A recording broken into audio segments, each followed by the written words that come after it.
dampak dari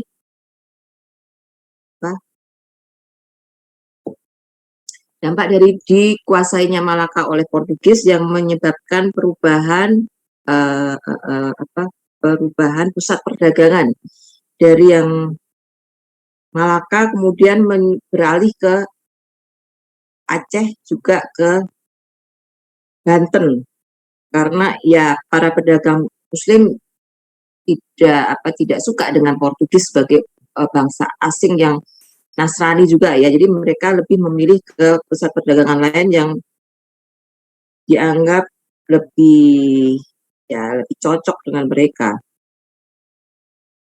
Ini dagang Muslim berusaha menghindari Islam. Oke, dengan bangsa Portugis bercokol kokoh di Malaka dan berhasil menggagalkan semua serangan dari Johor, Aceh, dan Jawa, peranan Malaka selaku pusat perdagangan pulih kembali, tapi hanya sebagian, karena pedagang Muslim berusaha menghindarinya. Pedagang Muslim di masa ini, pedagang Muslim sangat berperan ya. Jadi ketika pedagang Muslim merasa tidak cocok atau terganggu dengan kedatangan bangsa asing, ya berpengaruh kepada pusat perdagangan yang dikuasai oleh pedagang asing tersebut.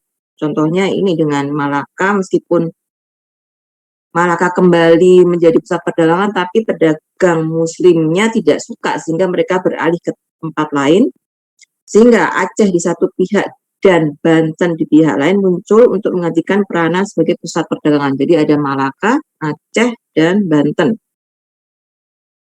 Juga berkuat adanya produk baru yaitu lada. Lada ini yang utama yang terkenal dari Jambi sebenarnya. Dan pada abad ke-17 perdagangan lada memegang peranan utama. Jadi produk rempah-rempah itu tidak sama ya, naik turunnya atau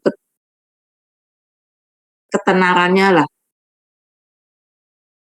Awalnya mungkin cengkeh, kemudian lada, mungkin terus nanti menjadi tebu atau gula. Jadi tidak satu produk rempah-rempah saja yang diburu, tapi bermacam-macam dan berganti-ganti. Oke, sejak jatuhnya Malaka tahun 1511 ke tangan Portugis, Aceh berusaha menarik perdagangan internasional dan antar kepulauan Nusantara. Nah, ini Aceh berusaha menarik minat para pedagang yang tadinya berdagang di Malaka untuk berpindah ke Aceh. Salah satu jalannya dengan menghancurkan Malaka dan Johor, juga menguasai pelabuhan-pelabuhan pengekspor lada dan pelabuhan transito. Nah, gini, harap diingat bahwa metode pusat-pusat perdagangan di Nusantara dalam memperebutkan posisinya itu ya dengan bersaing kekuatan, bersaing untuk memiliki pengaruh ya. Jadi kalau satu wilayah terlihat lemah, maka tempat lain yang ingin menjadi pusat perdagangan juga dia kemudian berusaha menjadi pusat perdagangan pengganti pusat perdagangan yang lama. Jadi ada persaingan terus, ada pertempuran terus untuk memperoleh posisi sebagai pusat perdagangan, karena sebagai pusat perdagangan jelas akan memberikan dampak ekonomi yang sangat menguntungkan bagi daerah tersebut. Jadi masing-masing daerah yang memiliki potensi perdagangan ingin menjadi pusat perdagangan saling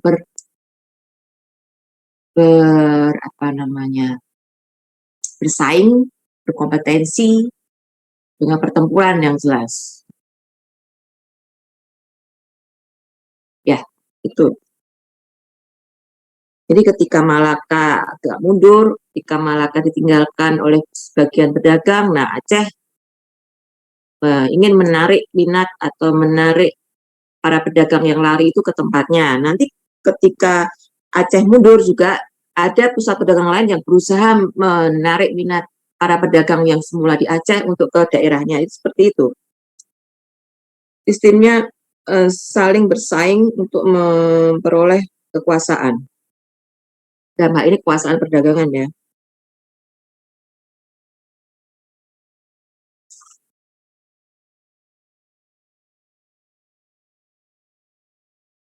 Ini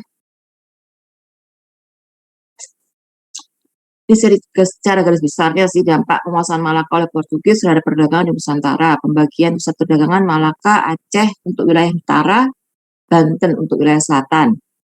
Dan munculnya produk baru dalam perdagangan Nusantara yaitu lada. Nah, selain Aceh ada di Banten.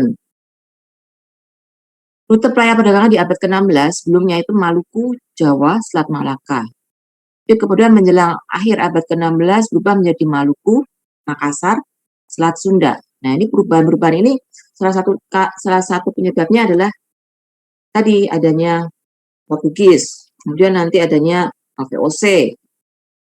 Jadi para pedagang itu mencari rute yang paling yang dianggap membuat dia aman, nyaman, dan menguntungkan. Selalu berubah rute-rutenya itu. Nah, kenapa Banten dapat berkembang menjadi pusat perdagangan? Alasannya pertama karena jatuhnya Malaka ke tangan Portugis. Selain itu Banten juga menampung hasil lada dari daerah lain, meskipun dia juga penghasil lada, tapi kualitasnya tidak sebaik daerah lain lah, karena beda-beda ya kualitasnya. Pasti yang dicari yang paling terbaik kualitasnya. Yang terbaik itu dari Jambi. Nah, Banten dia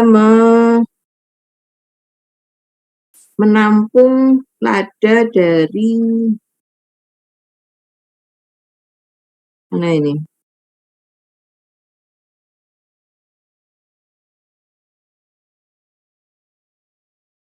Indrapura, Lampung, dan Palembang. Produksi ladanya, produksi ladanya sendiri sebenarnya kurang berarti. Ini kurang berarti bisa berkaitan dengan kualitas, bisa kurang berarti dalam hal jumlahnya juga. Juga tempat menampung pelarian dari pesisir Jawa Tengah dan Jawa Timur. Pelarian ini biasanya orang-orang yang pemberontak dari para penguasa setempat, penguasa lokal, jadi menjadi apa ya, orang-orang hukuman, pelarian lah. Kemudian terjadinya penghancuran kota-kota pelabuhan di pesisir Jawa Tengah dan Jawa Timur, sehingga menyebabkan diperlukannya tempat singgah pengganti di pantai utara Jawa. Nah, ini Banten menyediakan diri.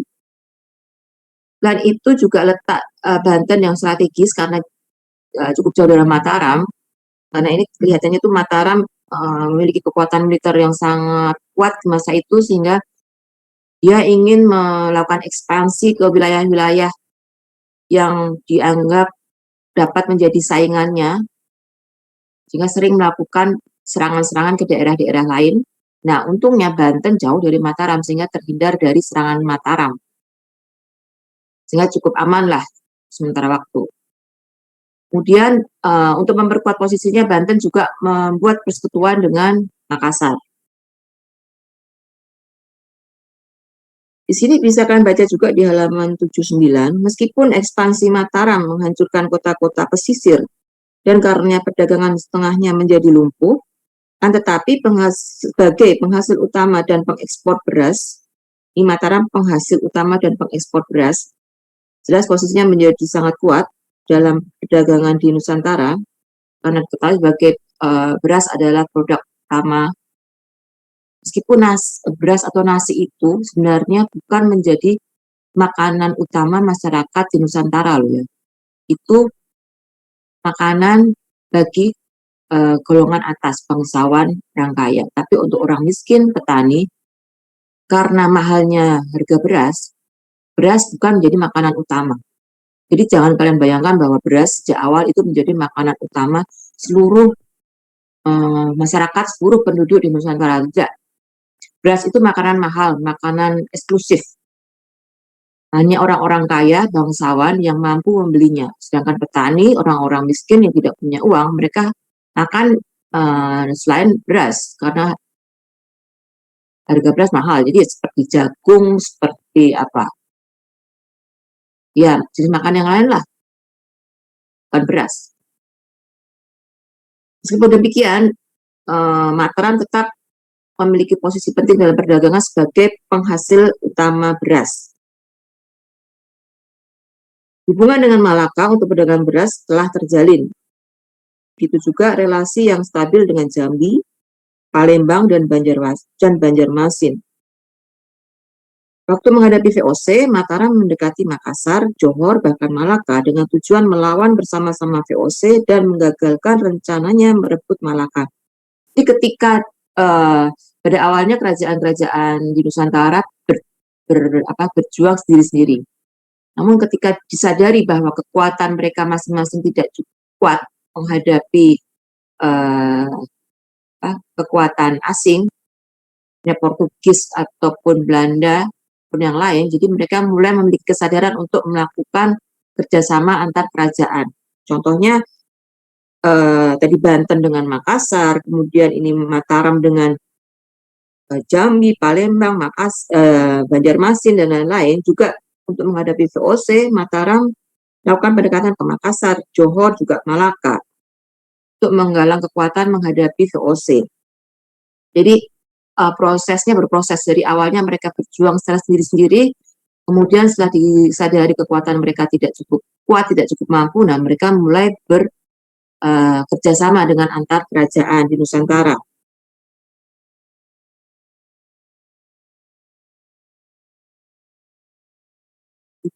Sebelum Malaka jatuh ke tangan Portugis, perdagangan rempah-rempah dikuasai oleh pedagang-pedagang Melayu dari Malaka yang kemudian berpangkal di Johor dan Jawa. Sedang Makassar belum muncul sebagai pelabuhan yang berarti. Namun karena kedudukan Makassar sangat strategis, yaitu sebagai tempat singgah ke Maluku, Filipina, Cina, Patani, Nusa Tenggara, dan Indonesia bagian barat yang lain, jadi Makassar berkembang menjadi pusat perdagangan di akhir abad ke-16. Ya, jadi sejarah pusat-pusat perdagangan itu terus bergerak ya, tidak hanya di satu pusat perdagangan saja, tidak hanya di Malaka saja, tidak hanya di Makassar saja, tapi bergerak sesuai dengan kondisi masing-masing zaman. Selain posisinya yang strategis, tadi Makassar ya. Nah, ini Makassar. Selain letaknya strategis juga karena pendudukan Malaka oleh Portugis menyebabkan terjadinya migrasi pedagang Melayu ke Makassar. Tadi sama seperti yang terjadi dengan Banten tadi karena Aceh ya, karena dampak dari pendudukan Portugis di Malaka, banyak pedagang Melayu yang lari ke daerah lain, ke pusat perdagangan lain, sehingga menarik minat mereka datang ke Aceh. Ini juga ke Makassar juga, menampung migrasi para pedagang Melayu yang menghindari Portugis di Malaka. Ya, aliran imigran Melayu bertambah besar setelah Aceh mengadakan ekspedisi terus-menerus ke Johor dan pelabuhan-pelabuhan di Semenanjung Melayu.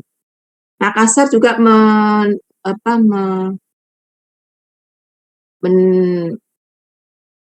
dampak positif dari ekspansi yang dilakukan oleh Aceh. Dia menampung para pedagang Melayu yang lari dari ekspansi Aceh. Jadi ya pedagang itu memiliki kebebasan memilih ya. Mereka mau memilih pusat perdagangan mana yang mereka anggap aman, mereka anggap menguntungkan. Sehingga, nah ini faktor kebebasan ini yang sebenarnya menjadi karakter awal perdagangan di Nusantara sebelum para pedagang asing datang untuk melakukan monopoli perdagangan. Sebelumnya pedagang-pedagang asing yang datang ke Nusantara boleh bebas berdagang dimanapun, di mana dia suka. Tidak ada monopoli dari pusat-pusat perdagangan. Tapi sistem tersebut tidak dilakukan oleh para pedagang Eropa, khususnya dari VOC. VOC tidak mau melakukan, tidak memberikan kebebasan. Dia ingin melakukan monopoli. Nah, itu yang merusak sebenarnya sistem perdagangan di Nusantara. Blokade Belanda terhadap Malaka dihindari para pedagang. Nah ini, blokade Belanda, monopoli Belanda ini tidak disukai para pedagang. Pedagang lari kemana tempat di mana monopoli Belanda tidak berlaku. Ya seperti kucing-kucingan ya. Tidak kemerosotan pelabuhan-pelabuhan di Jawa Timur menyebabkan fungsinya sebagai penyalur bahan makanan diambil oleh Makassar. Jadi ketika satu pusat perdagangan lemah atau mengalami gangguan, fungsinya diambil alih oleh pusat perdagangan yang lain. Jadi seperti itulah, saling saling berbagi fungsi. Ketika satu tempat mengalami kondisi tidak baik, nah fungsi tersebut diambil alih oleh tempat yang lain yang kondisinya lebih stabil, lebih aman. Monopoli pedagang rempah-rempah yang dijalankan Belanda di Maluku juga menjadikan Makassar sebagai pasar penyalur rempah-rempah yang dijual di luar monopoli VOC. Kalian sudah mempelajari tentang pelayaran Homi kan, di mana dampak dari pelayaran perdagangan rempah-rempah itu tidak disukai oleh para pedagang, sehingga para pedagang yang tidak suka ini lari ke Makassar. Ya, bisa kalian bayangkan, kalian bisa imajinasikan gimana kondisi saat itu para pedagang yang hendak berdagang itu harus selalu up to date daerah mana yang aman, yang tidak terpengaruh monopoli bangsa Eropa dan sedang tidak terjadi peperangan. Jadi yang menarik juga kalau membayangkan di masa itu dengan komunikasi yang masih sangat minimal ya, mereka bisa mengetahui daerah-daerah mana yang mereka inginkan lah dan dianggap paling menguntungkan bagi pedagang mereka.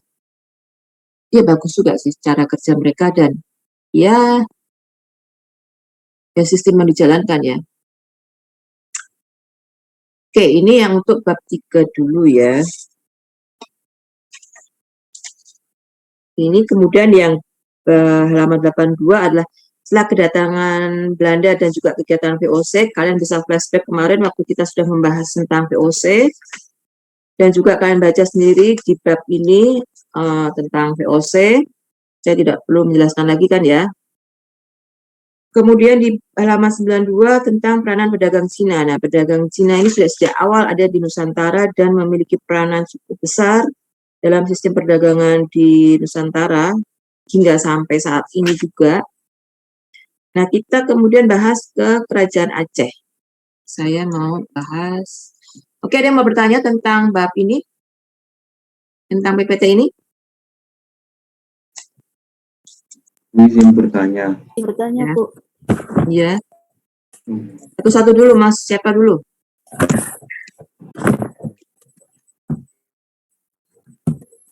Saya, Bu, mau bertanya yang soal petani, Bu. Berarti kan hanya beberapa orang yang memiliki kasta tinggi seperti orang kerajaan yang bisa makan beras, makan nasi maksudnya. Ya, berarti dulu itu nasi, beras itu lebih ke barang impor begitu, Bu? Atau bagaimana? Kan pastinya kalau misal petani kan ada yang menanam beras. Apakah masa petaninya sendiri nggak pernah mencicipi hasil tanamannya sendiri, beras sendiri, padi? Tergantung Mas. Kalau hasil panennya banyak, dia bisa ikut mencicipi. Tapi kalau hasil penjualan beras lebih menguntungkan bagi dia untuk bisa membeli yang lain, tentu pilihan itu yang akan diambil, Bang. Ya gini, ketika petani menanam padi, belum tentu itu untuk dia makan sehari-hari, tapi bisa dia jual lagi untuk membeli barang-barang kebutuhan yang lain. Selain juga untuk membeli bibit-bibit, atau bukan bibit-bibit, nanti bibit dia bisa menginjeksi, terutama untuk membiayai kehidupannya. Kalau hanya panen padi yang dia tanam habis untuk makan, kan dia akan rugi tuh. Dia nggak bisa dapat keuntungan membeli kebutuhan yang lain, dia dapat dari mana? Kalau dia lebih dapat keuntungan dari dia menjual beras yang padi yang dia tanam itu ke pedagang, uangnya dia beli untuk apa jenis makanan yang lebih murah yang lain yang bisa dia makan, juga untuk membeli kebutuhan sehari-hari seperti pakaian, seperti apa untuk kebutuhan sehari-hari di rumah, kan perlu juga dipikirkan itu Mas. Tidak hanya dia menanam padi dan petani di masa itu luas tanahnya juga tidak luas seperti yang kita bayangkan loh Mas. Itu juga petani yang memiliki tanah sendiri itu jarang. Petani yang menanam beras itu biasanya hanya sebagai pekerja, bukan pemilik tanah. Contohnya kalau yang di Forston London, itu kebanyakan petani tidak memiliki tanah sendiri. Dia hanya menumpang di tanah itu, hanya sekedar mempekerjakan tenaganya bagi pemilik tanah. Pemilik tanah kan sebenarnya raja, di mana tanah itu kemudian dipinjamkan kepada para bangsawan atau orang-orang yang bekerja untuk raja. Nah, di tanah tersebut kemudian tinggal para petani yang menggarap tanah tersebut. Nah, itu beras atau padi yang dihasilkan itu bukan milik petani semua, harus diserahkan kepada sebagian untuk pemilik tanah, sebagian kecil untuk dia sendiri. Nah, bagian untuk petani itu untuk mencukupi kebutuhannya pun pas-pasan. Akan lebih menguntungkan jika padi itu, beras itu dia jual, bandingkan hanya dia makan. Itu Mas. Kebanyakan seperti itu. Tapi ada juga sih petani yang kaya, tapi lebih sedikit jumlahnya daripada petani yang miskin. Saya tidak bisa mengatakan bahwa semua petani itu miskin, semua petani itu kaya. Enggak, masing-masing daerah ada kondisi masing-masing. Tapi yang jelas bahwa beras itu, padi itu memang di masa lalu ketika kemiskinan merata di mana-mana seluruh daerah, hanya menjadi makanan yang mewah untuk orang-orang kaya, untuk para bangsawan, pemilik tanah. Tapi untuk petani penggarap akan lebih menguntungkan bagi mereka untuk dijual lagi dan uangnya dibelikan kebutuhan yang lain, selain juga membeli makanan yang lebih murah harganya seperti jagung, tela, dan lain-lain. Sebenarnya mengenai makanan ini sudah banyak yang dibahas, tapi saya kurang tahu apa sudah ada yang ditulis dalam geografi Indonesia. Tapi ini sudah banyak yang menyetujui bahwa makanan awal masyarakat Indonesia, terutama masyarakat kecil, wong cilik itu bukan beras, tapi yaitu yang lebih bangsa kedelai, jagung, ketela, terutama ketela Mas. Di Jawa itu ketela, bukan beras, karena itu sangat mahal nilainya. Akan lebih menguntungkan bagi petani untuk menjual lagi beras itu dan dibelikan ketela. Dan sisanya untuk mencukupi kebutuhan yang lain. Itu Mas Dwi. Terima kasih banyak Bu penjelasan. Ya, sebenarnya menarik ini untuk kita membahas tentang sejarah makanan dalam masyarakat di Nusantara ya. Karena makanan di Nusantara itu beda-beda, tidak hanya beras saja. Di Jawa, di luar Jawa itu beda. Dan di Jawa pun, ini tadi juga beras itu ternyata tidak seperti bayangan kita selama ini yang dalam bayangan kita bahwa semua makan beras. Tidak. Apalagi beras juga kadang padi ya, padi itu banyak yang gagal panen juga. Terutama masalah ini tadi, tanah itu bukan milik petani. Petani itu hanya penggarap. Nah, ini menyebabkan mengapa kemudian padi beras itu mahal harganya. Dan tanaman-tanaman lain menjadi alternatif makanan untuk para petani. Ini sebenarnya rahasia yang perlu diungkap sih. Itu Mas. Ya nanti kita cukup ya. Mungkin di mata kuliah yang lain ya, di sejarah agraria mungkin bisa kalian tanyakan. Sejarah agraria ya. Ini sejarah tentang sejarah apa ya kalau makanan itu? Tapi ya sementara saya hanya bisa share itu sih informasi itu, Bang. Jangan berpikiran beras atau padi itu tanaman semua masyarakat atau penduduk di bumi, tidak, itu makanan mah. Oke, moga-moga lain waktu kalau kita masih ketemu kita bisa bahas. Ya, makasih Mas Dwi. Ya, yang tadi Mbak siapa? Ya Bu, sama-sama. Gloria, Bu. Ya, Mbak Gloria, Pak Mbak.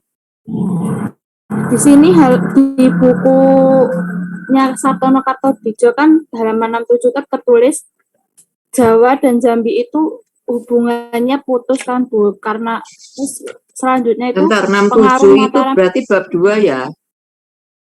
Bab 3 Bu. Oh, kamu yang lama? Iya, yang lama. Ya Mbak, lain soalnya. 67.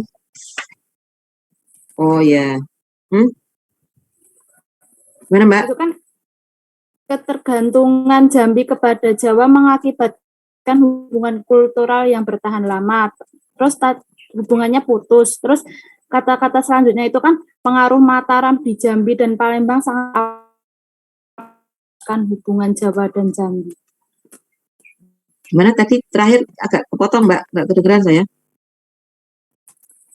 Kan awalnya Jambi itu ketergantungan pada Jawa itu selalu hubungannya putus. Terus selanjutnya kan ada kata-kata pengaruh Mataram di Jambi dan Palembang sangat besar. Apakah itu ada hubungannya dengan putusnya hubungan Jawa dan Jambi, Bu?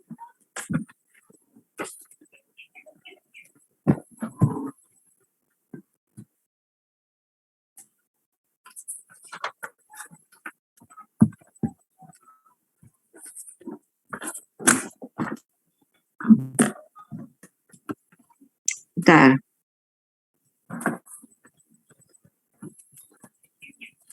Yang tanyakan maksudnya putusnya Jambi dengan Jawa? Atau yang tanyakan apanya Mbak? Ya, itu apakah ada pengaruh? Itu kan pengaruh, dikatakan kalau pengaruh Mataram di Jambi dan Palembang itu sangat besar, Bu. Apakah itu berpengaruh juga pada hubungan Jawa dan Jambi sampai bisa putus? Atau apakah ada penyebab lain putusnya hubungan Jawa dan Jambi? Bentar, ini ketergantungan Jambi ke Jawa ini khususnya berkaitan dengan tadi ya, Jawa sebagai penghasil beras. Tuh, juga itu salah satu. Juga Jawa sebagai ini tadi kan. Sebentar, di atasnya kita baca ya, Jambi adalah pelabuhan pengekspor lada yang banyak dihasilkan di daerah pedalaman seperti Minangkabau dan yang diangkut lewat Sungai Indragiri, Kampar, dan Batanghari. Jambi dengan sendirinya juga menjadi pelabuhan transito, di mana lada diekspor ke Malaka, dan beras serta bahan-bahan lain dari Jawa, Cina, India, dan lain-lain. Berarti ada hubungan perdagangan khususnya untuk Jawa itu beras ke Jambi. Terutama hubungannya dengan Jawa merupakan garis hidup oleh karena diperolehnya beras dari sana. Ketergantungan Jambi kepada Jawa mengakibatkan hubungan kultural yang bertahan lama, meskipun hubungan perdagangan kemudian terputus karena adanya persaingan perdagangan, Mbak. Nah, pengaruh Mataram di Jambi dan Palembang sangat besar, terutama karena hubungan itu membawa kewibawaan tradisional. Ya ada ketika dibutuhkan itu hubungannya baik, ketika tidak dibutuhkan hubungannya memburuk. Itu sih Mbak menurut saya. Gimana Mbak? Jadi tanyakan gimana, saya bingung malah. Maksudnya itu kan gini Bu. Itu kan mengapa kok putus itu ya? Ya kok putus, apakah ada hubungannya karena pengaruh Palembang dan Mataram itu begitu? Oh maksudnya hubungan antara Jambi dengan Jawa terputus karena hubungan Mataram dengan Palembang, ada persaingan gitu maksudnya? Ya, begitu Bu. Bisa jadi, bisa tidak.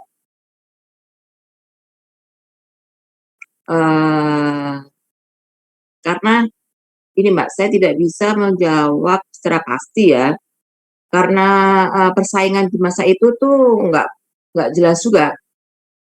Ketika kondisinya saling membutuhkan, hubungannya baik. Tapi ketika ada daerah lain yang lebih lebih penting, lebih menguntungkan bagi Jawa atau untuk Jambi, akan hubungan mereka menjadi berubah lagi gitu loh, fluktuatif. Jadi mana yang menguntungkan akan dipilih dan mana yang tidak akan menimbulkan niat untuk dikuasai, untuk menjadi berubah hubungannya, bisa jadi seperti itu. Tapi apakah kemudian menjadi alasan perdagangan terputus? Sepertinya kok enggak ya. Sama tentang hubungan Jambi dengan Jawa, karena Jambi dengan Palembang. Bisa ya, bisa tidak lah saya jawabnya. Karena persaingan dengan Palembang gitu.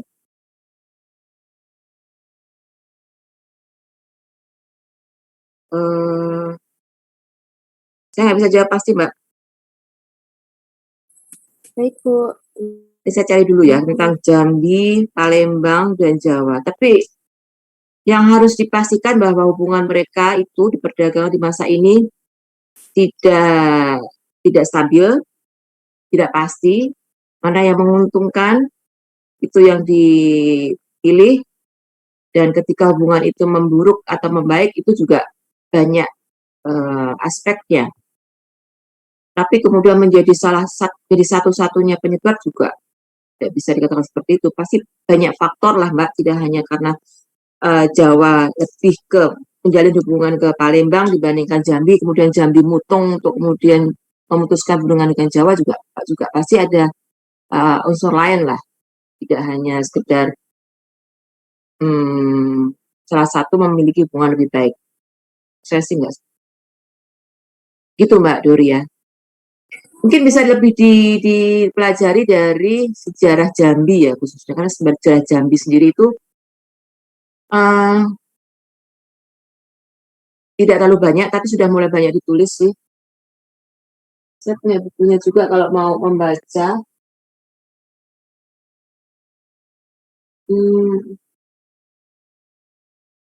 Ya, nanti coba minggu depan nanti kalau kami saya temukan ya Mbak Dori ya. Baik, Bu. Terima kasih. Oke, yang lain ada yang mau bertanya? Ya gini, saya kalau menjawab, kalau saya memang tidak yakin, itu saya juga tidak akan menjawab pasti ya. Karena sejarah itu, karena sumber sejarah itu munculnya juga tidak dalam satu waktu. Kadang ketika saya membaca ini, muncul lagi sumber yang lain. Nah ini, munculnya sumber-sumber baru itu kadang tidak semua saya kuasai. Nah itu harus saya cari lagi apakah ada sumber baru yang mengatakan yang data lebih baru lagi atau tidak. Nah, itu harus selalu memang harus selalu dicari sih.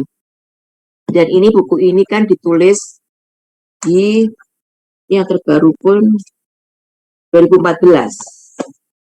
Sudah 6 tahun, 7 tahun. Pasti banyak informasi-informasi baru yang apakah sesuai dengan isi buku ini atau tidak, itu juga masih perlu dicek lagi.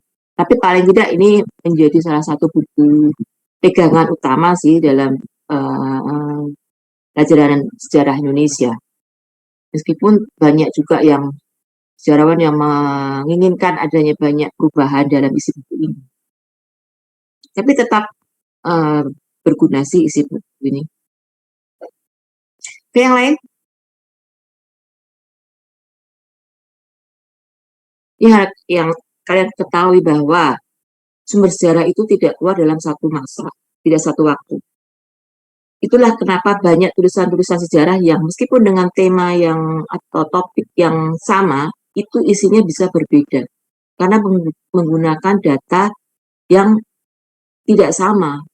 selain juga menggunakan sudut pandang yang berbeda juga. Ya, bisa kalian menuliskan tema tentang VOC, tapi isinya beda dari penulisan VOC 10 tahun yang lalu. Karena kalian menggunakan data yang lebih baru, lebih mungkin dengan pendapat sudut pandang yang jelas tidak sama dengan 10 tahun yang lalu, menghasilkan pemikiran yang baru, menghasilkan kesimpulan yang berbeda juga dari penulis sebelumnya. Tapi tetap dasarnya data dan fakta loh ya, bukan data bikinan, tidak, tapi data fakta yang muncul setelah 10 tahun yang lalu itu apa saja. Itu tadi karena sumber-sumber sejarah, data-data sejarah itu kadang munculnya nggak dalam satu waktu, tapi bisa setahun, 2 tahun, atau mungkin 10 tahun kemudian itu baru muncul atau dibuka. Bisa jadi seperti contohnya ketika gampangnya aja adalah kalau di sejarah Indonesia itu ya peristiwa G30S kan. Di masa itu, bahkan ketika 5 tahun setelah peristiwa itu pun, tidak hanya 5 tahun, masa saya tahun 94, saya S1 itu, data-data tentang G30S itu masih sangat minimal, belum dibuka.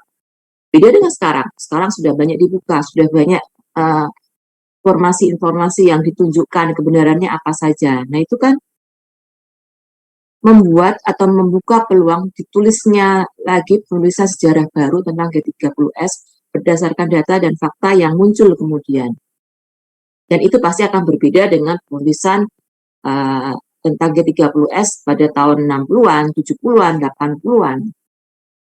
Karena menggunakan data dan fakta yang beda, dengan sudut pandang yang beda pula. Begitu. Yang mau tanya lagi? Kalau tidak saya stop share, saya ganti Kang Aceh. Oh ya, ini sampai jam berapa ya? Oh, masih ada waktu ya.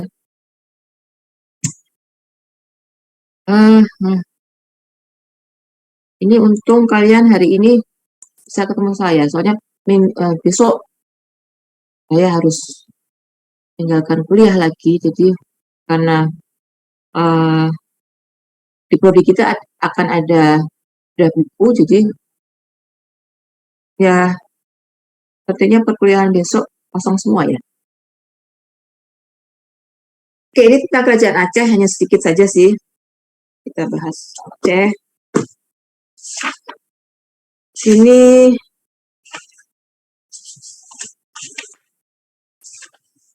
tadi untuk yang buku baru, oh ya, nanti untuk peranan pedagang Cina saya tidak bahas ya, karena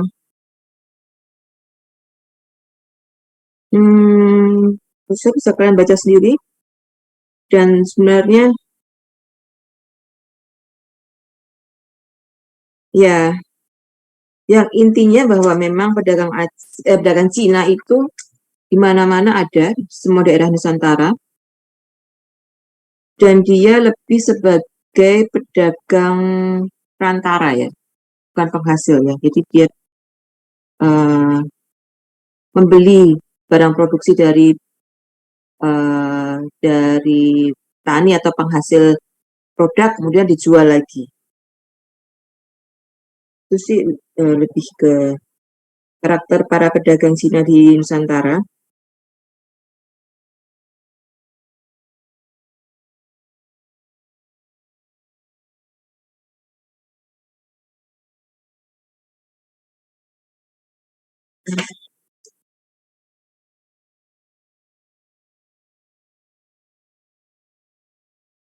Dan memang dia tidak terlalu akur dengan VOC ya, karena ya VOC bersaing dengan Cina dalam mendapatkan keuntungan.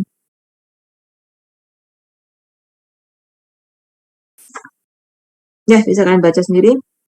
Oke, ini kerajaan Aceh dalam abad ke-17. Ini secara garis besar saja sih. Ini benar saya belum share ya. Ini kok saya 30 September.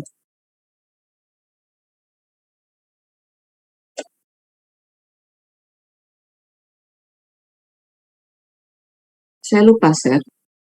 Oke lah. Jadi sebenarnya Aceh, Johor, Portugis itu sebelum, oh enggak, ini di Selat Malaka sih. Kawasan Selat Malaka terdapat 3 kekuatan besar, yaitu Aceh, Johor, Portugis. Karena Portugis mutlak kemar perdagangan dan tidak bertujuan hegemoni politik di kawasan Selat Malaka, maka perjuangan politik di sana pada bagian kedua abad ke-16 menjurus ke suatu polarisasi. Portugis itu beda dengan Belanda atau VOC, di mana kalau VOC itu ingin lebih ke menguasai perdagangan. Nah, kalau Portugis dia hanya menginginkan ke perdagangan saja, tidak ke politiknya, sehingga tidak bertujuan melakukan hegemoni politik, tidak melakukan serangan-serangan untuk memperebutkan kekuasaan di daerah Nusantara. Meskipun di Malaka ya, maka hanya satu tempat saja yang dia anggap menguntungkan, tapi tidak kemudian semua daerah tidak dia kuasai ya. Itu bedanya dengan VOC. Portugis hanya lebih sebagai pengamat dari perebutan kekuasaan antara kerajaan-kerajaan di Nusantara. Kalau bapaknya diminta bantuan, kebanyakan Portugis menolak karena dia tidak ingin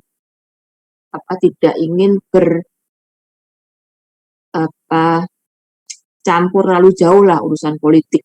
Dia hanya lebih ke perdagangan saja, mencari keuntungan dalam perdagangan, tidak politik. Itu yang membedakan dengan VOC. Jadi contohnya ketika Portugis diminta bantuan oleh suatu kerajaan di Nusantara untuk melawan Inggris, dia menolak. Nah, itu menunjukkan bahwa Portugis itu ya tujuannya hanya berdagang awalnya memang. Beda dengan Belanda dalam hal ini VOC.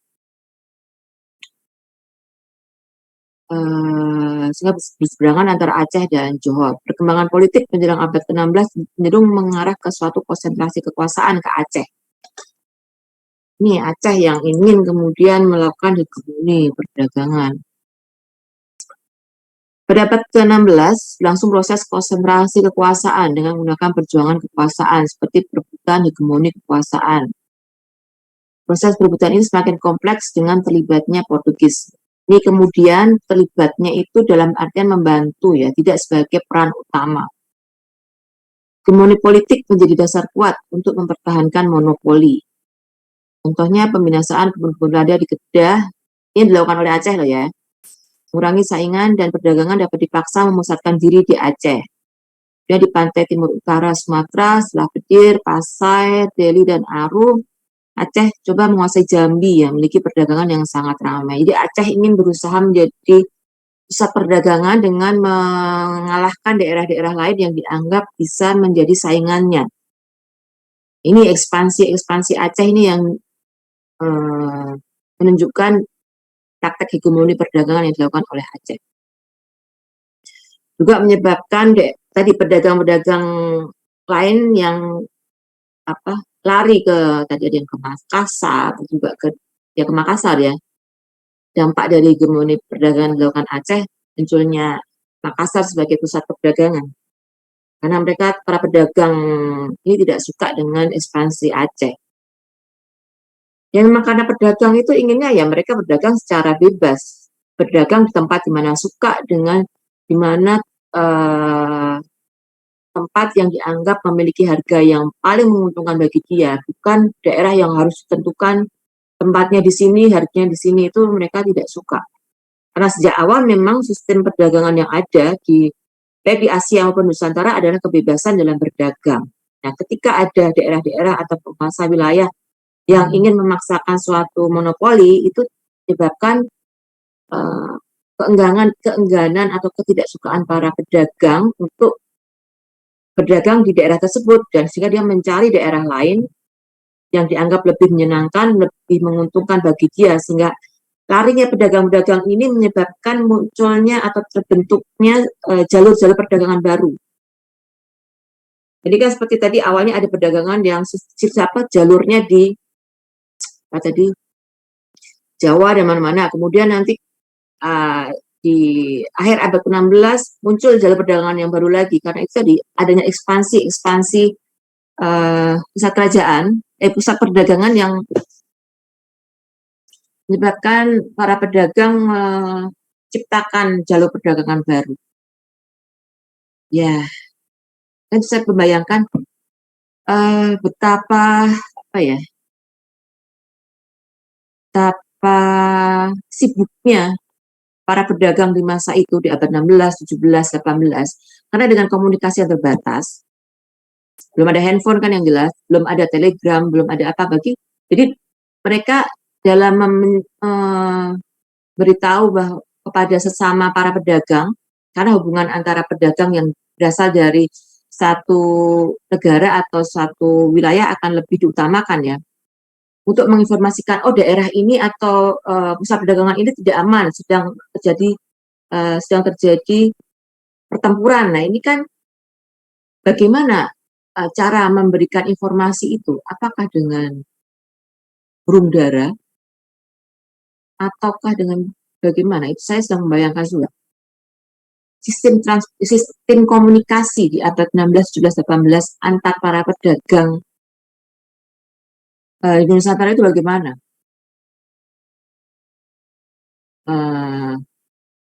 Apakah melalui surat? Surat dikirimkan dengan apa? Nah, itu bisa menjadi penelitian menarik. Karena ini perubahannya sangat cepat, sangat drastis antara satu pusat perdagangan sehingga para pedagang-pedagang yang ingin berdagang di satu tempat itu bagaimana memastikan kondisi di suatu wilayah. Ya, itu bisa menjadi pemikiran lah tentang kondisi abad 16, 17, 18 itu bagaimana. Oke, lanjut. Nah, sejak jatuhnya Malaka ke tangan Portugis tahun 1511, nah ini tadi pergeseran ya, pusat perdagangan. Sebagian ke utara itu ke Aceh, sebagian lagi ke selatan. Oke, jadi ini hanya sekedar kerajaan Aceh itu didirikan oleh Sultan Mukhayat Shah, Ali Mukhayat Shah. Sudah tahu kan tentang. Ada yang belum dapat tentang sejarah Aceh di SMA?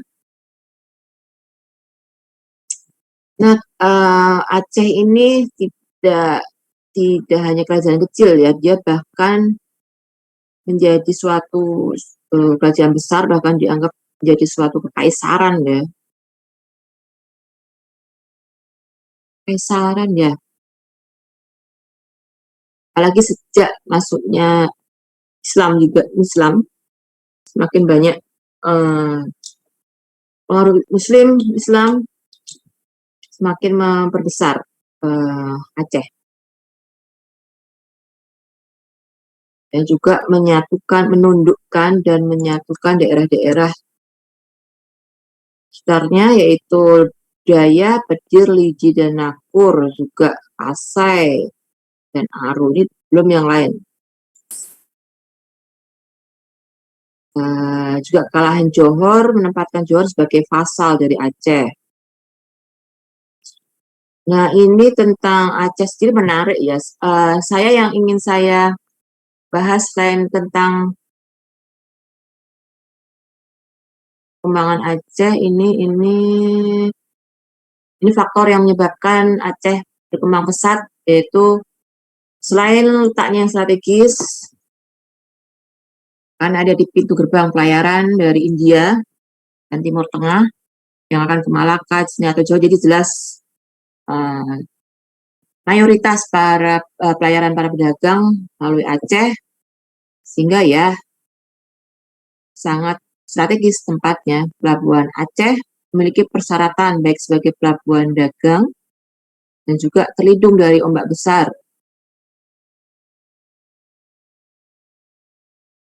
Juga kayak daerah Aceh kaya tanaman lada, penghasil ada yang bagus juga. Kemudian jatuhnya Malaka ke Portugis, nah ini tadi yang berdampak banyak pedagang Muslim yang lari ke Aceh. Jadi ada beberapa faktor yang menyebabkan besarnya Aceh sebagai pusat perdagangan. Tapi yang jelas, ya tahu ya, menurut saya sayang sekali kejayaan Aceh ini hancur karena tadi pertikaian di dalam sendiri. Kalian pasti kan sudah tahu juga bahwa hancurnya kerajaan-kerajaan di Nusantara itu sebenarnya mayoritas lebih karena pertikaian di dalam kerajaan sendiri. Banyak perebutan kekuasaan di dalam, pertikaian di dalam, jadi antara raja dengan anak raja, raja dengan patihnya. Jadi ya pertikaian-pertikaian itu yang kemudian diperparah dengan kerjasama satu pihak dengan Belanda atau dengan Portugis atau dengan Inggris yang semakin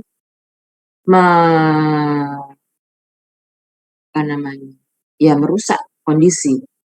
Ketika suatu pihak yang dibantu oleh pihak asing itu menang, dia harus melakukan perjanjian politik atau perjanjian perdagangan dengan pihak asing itu yang melemahkan posisi kerajaan lokal. Itu banyak terjadi di kerajaan-kerajaan Nusantara. Tidak hanya di Jawa, di luar Jawa pun banyak seperti itu. Jadi awalnya keruntuhan kerajaan lokal Nusantara itu pasti karena perebutan kekuasaan di dalam. Dan diperburuk dengan ikut campur tangannya pihak asing, dan ketika pihak asing itu berhasil membantu salah satu pihak, dia kemudian menyodorkan kontrak-kontrak politik atau perdagangan yang semakin melemahkan posisi dari kerajaan lokal tersebut. Itu kerap terjadi di mana-mana. Jadi jangan salahkan atau jangan salah persepsi bahwa kehancuran kerajaan-kerajaan lokal itu karena kedatangan bangsa asing. Tidak. Itu hanya salah satu pihak. Tapi pertikaian di dalam kerajaan-kerajaan lokal sendiri yang kemudian diperparah dengan perjanjian-perjanjian politik dengan asing. Sebenarnya kalau penguasa lokal itu bisa akur ya, itu sebenarnya kekuatan dari Portugis, Inggris atau bahkan Belanda pun tidak akan mampu untuk menyaingi, karena mereka kan datang dengan kekuatan yang tidak penuh ya. Mereka datang dari tempat jauh dengan kekuatan yang hanya mungkin 1/10 dari kekuatan intinya, dengan dengan ya kemampuan yang tidak maksimal lah. Tapi mereka mengandalkan itu diplomasi, mengandalkan politik. Dan yang itu yang kemudian dapat mengalahkan kekuatan suatu kerajaan di Nusantara. Ya, mungkin memang jalannya sejarah di Nusantara, di Indonesia harus seperti itu ya. Yang ingin saya kemukakan di sini bahwa salah satu hal menarik di kerajaan Aceh itu adanya ratu-ratu atau raja-raja perempuan. Ada yang sudah pernah mendengar ini? Kesultanan Aceh ini jarang diekspos ya. Tapi ternyata ada 4 raja perempuan di Aceh. Ini namanya tidak, di sini beda dengan yang saya temukan, jadi ya itu wajar lah. Karena kadang penulisan di sumber penulisan itu berdasarkan pengucapan. Nah, pengucapan itu belum tentu sama dengan seharusnya ditulis itu bagaimana. Di sini saya sumber mengatakan Sri Ratu Safiatuddin Tajul Alam. Tapi di buku ini di buku yang lama Mbak Doria ada nggak? Karena Mbak Doria yang baca buku lama ya. Belum sampai situ Bu bacanya. Masih awal sekali.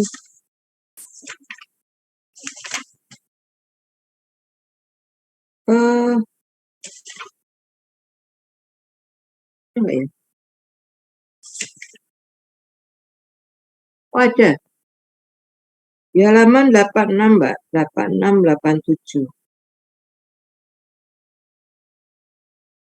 Sultan Taj al-Alam Safiatuddin Shah. Ini Sri Ratu Safiatuddin Tajul Alam. Ini maksudnya orang yang sama ya. Kemudian digantikan seorang raja putri lagi yaitu Sri Sultan Nur al-Alam Nakiat Adin Shah. Sini Sri Ratu Nakiatuddin Nurul Alam. Ini maksudnya sama. Dia hanya 2 tahun. 2 tahun 3 tahun. Penggantinya raja putri lagi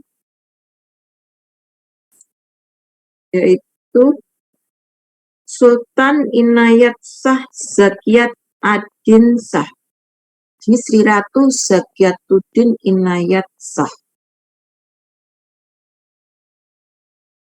Beberapa kronik mengidentifikasikan dia sebagai putri Sultan Taj al-Alam. Jadi putri dari raja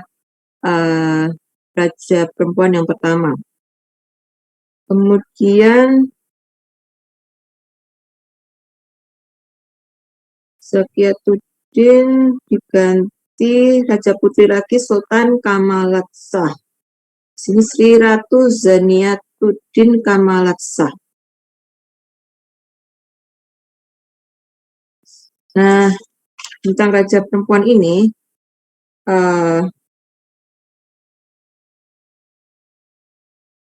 bisa kalian baca di halaman, kalau yang lama di 84, mulai 84, kalau yang baru mulai 100, halaman 100.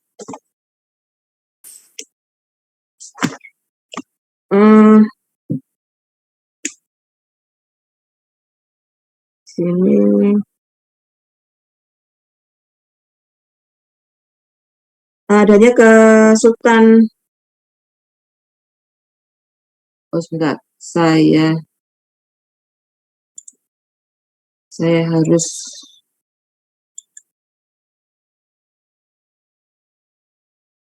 charge dulu.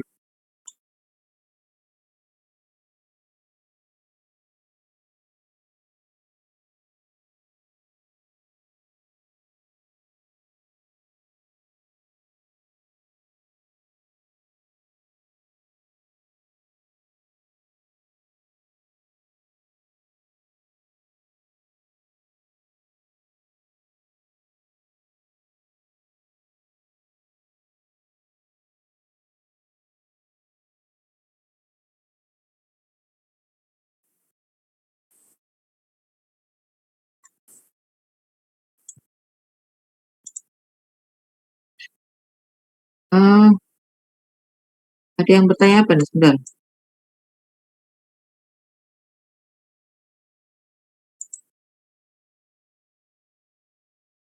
Oh, izin ke toilet. Oke.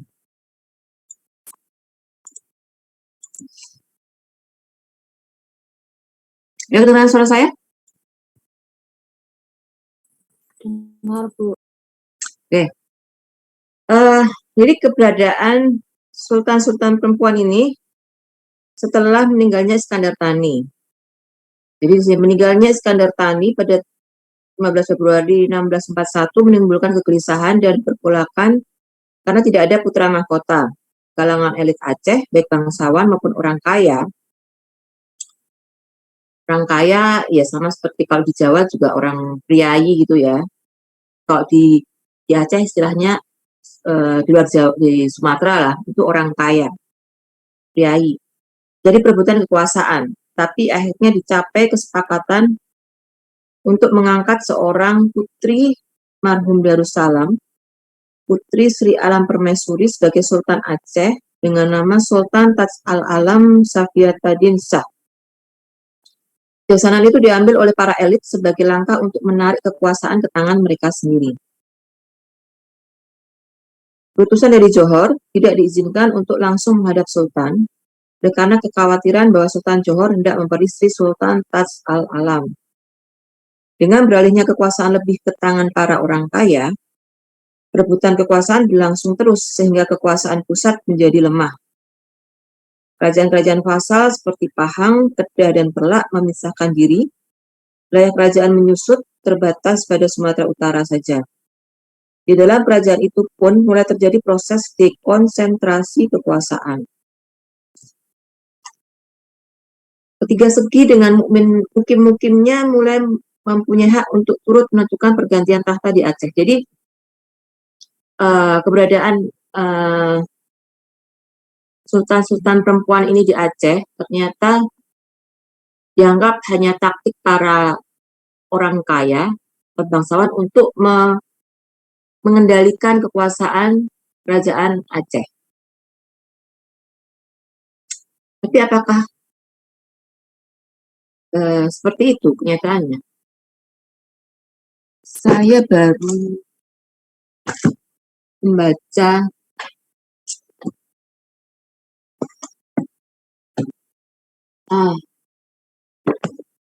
ini. Belum saya baca semua sih. Sovereign Women in a Muslim Kingdom, The Sultanas of Aceh, 1641-1699. Ini membahas tentang ini sultan-sultan perempuan di Aceh 1641 sampai 1699. Nah, ini dari sisi penulis asing ya. Saya belum selesai membaca, tapi penulis di sini secara garis besar menunjukkan bahwa keempat penguasa perempuan ini tidak sembarangan. Mereka melakukan kebijakan-kebijakan yang ikut menentukan kemajuan Aceh ini. Tapi saya belum membaca semua sih. Nah,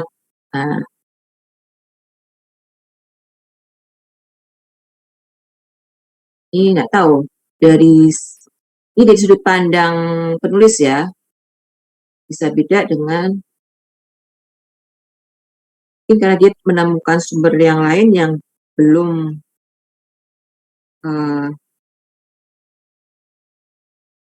yang baru, yang tadi saya bilang bahwa sumber-sumber baru itu kadang bisa memberikan kesimpulan yang baru. Jadi ya saya baca dulu, nanti umpamanya saya selesai saya beritahukan kalau sempat ya.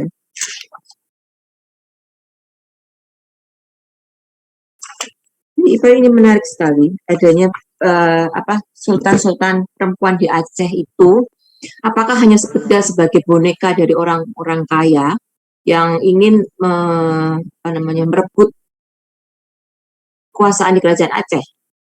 Nah, itu menjadi pertanyaan besar. Kalau yang di buku ini tidak terlalu banyak dibahas ya, peran dari masing-masing sultan, hanya disebutkan lebih berkaitan kepada dengan orang-orang kaya tadi ini. Dan banyaknya ketidaksetujuan dari beberapa pihak tentang adanya raja-raja perempuan ini, sehingga menyebabkan kerajaan Aceh menjadi tidak stabil. Nah, apakah seperti itu?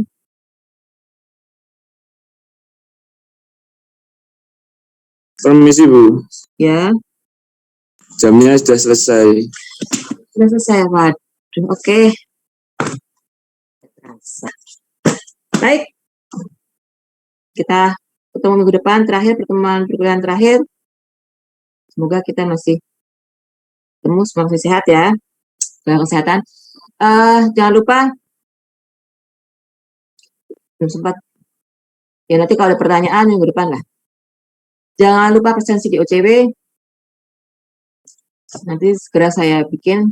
Tunggu dulu, jangan kemana-mana, langsung presensi ya. Oke. Mas PJ, ada yang, siapa yang tidak datang? Tadi udah datang semua Bu, tapi ada yang kepental dari Zoom. Oke, berarti semua datang. Baik, ya. Kita tutup perkuliahan hari ini. Semoga kita ketemu hari Selasa depan dalam kondisi yang lebih baik dan kondisi semua sehat. Assalamualaikum warahmatullahi wabarakatuh. Selamat siang. Sampai ketemu minggu depan.